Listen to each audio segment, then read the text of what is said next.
Hello, everyone, and welcome back to our podcast where we speak about the importance of inner health. So, let's look at what does it mean to be internally healthy. We probably know the state of being physically healthy, because being physically healthy is when the doctor says you are okay, or the levels of your blood pressure, vitamins, and so on, all is completely normal. You are healthy. So when the doctor says something like that, you can feel fine that physically you are absolutely okay. But at the same time, are you mentally absolutely okay? You can take some tests online or face-to-face with a psychologist, and they can say, yes, you are okay in one or the other way.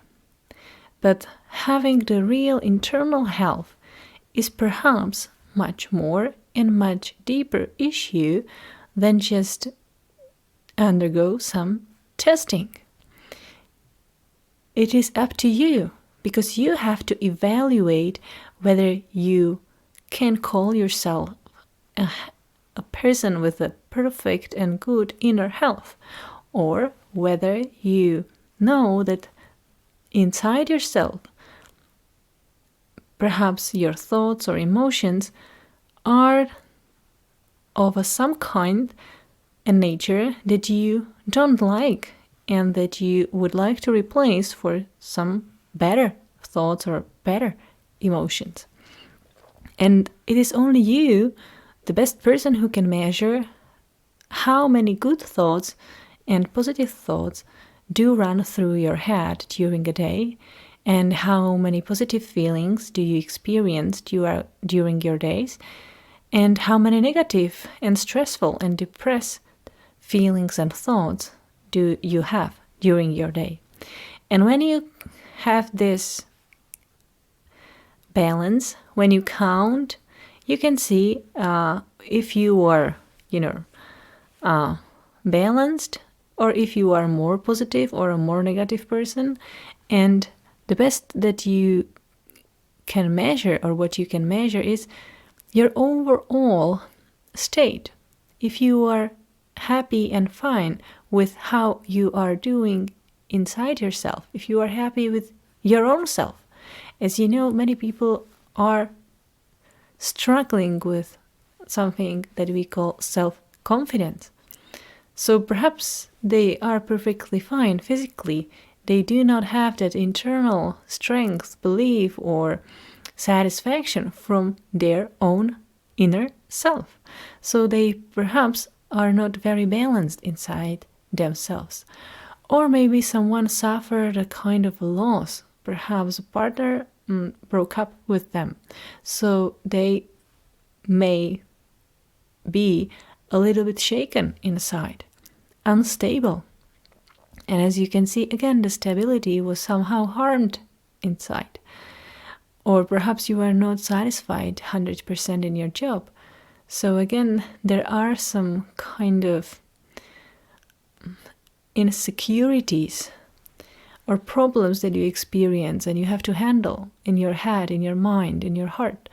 So again, your inner perfect balance is somehow disturbed by what is happening. And it's only you and the best person who can measure your state from one day to another. On a daily basis, you can say how fine and healthy are you feeling, and positive are you feeling, and how, busy and depressed and stressful are you feeling in some of your days. So here you can see that speaking about the inner health is not always the issue that someone else can solve for you, but at first place it's you who can solve it, or at least take part in solving it. Because of course some psychological problems are perhaps higher or bigger than us, or they might seem so big that very often it's good to ask for help. Your friend, psychologist, whomever, just to help you, get up from that bottom where you feel like to be. But it's normal and it's fine to ask for help. And that's also one of the reasons why we as humans don't stay always alone, but we, from time to time, or some of us very often, like the presence of other people, because we can help each other to establish that balance, to gain more experience, to share the experience, and to become stronger, happier, and internally, mentally, better people, because we can feel better when we share our problems, our thoughts, and our presence with other people who are like-minded or who can be, let's say, a role models for us.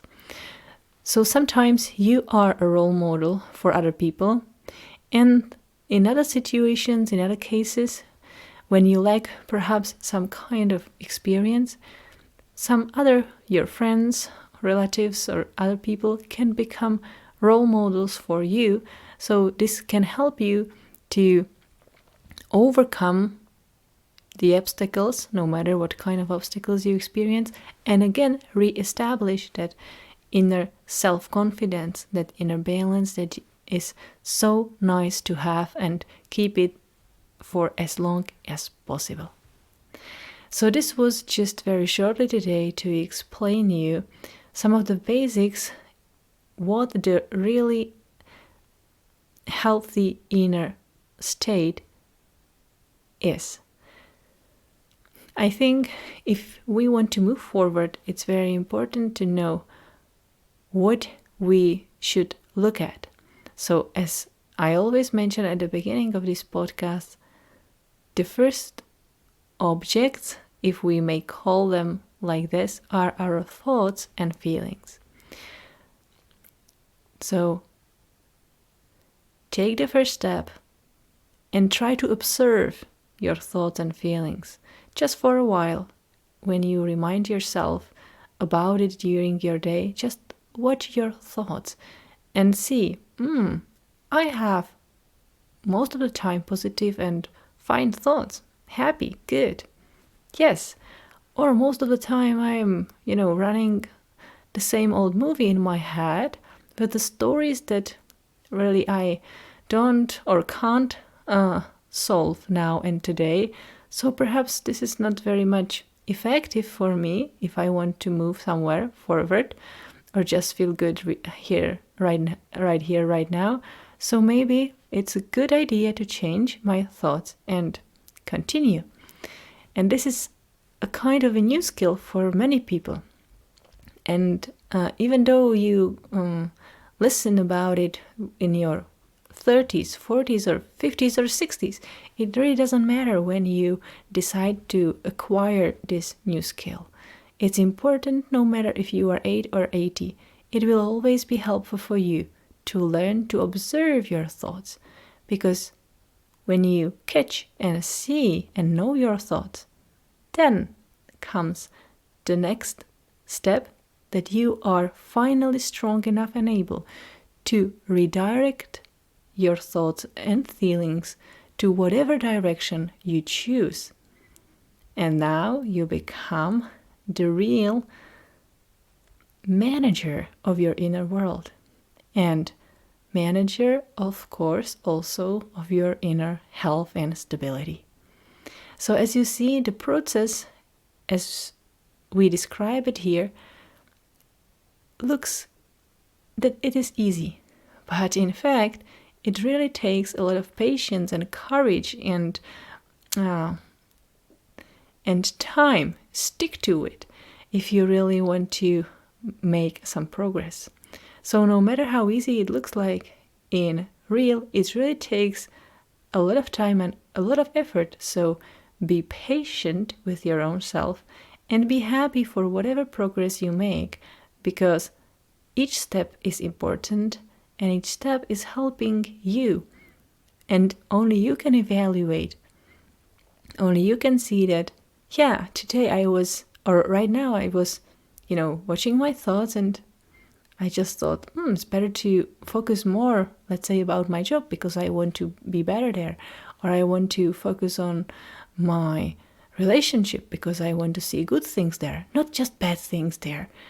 And this is so much changing when you can see it and turn your thoughts. So go there, try it, and see for yourself whether does it work or not. Thank you so much for listening, and have a great rest of your day.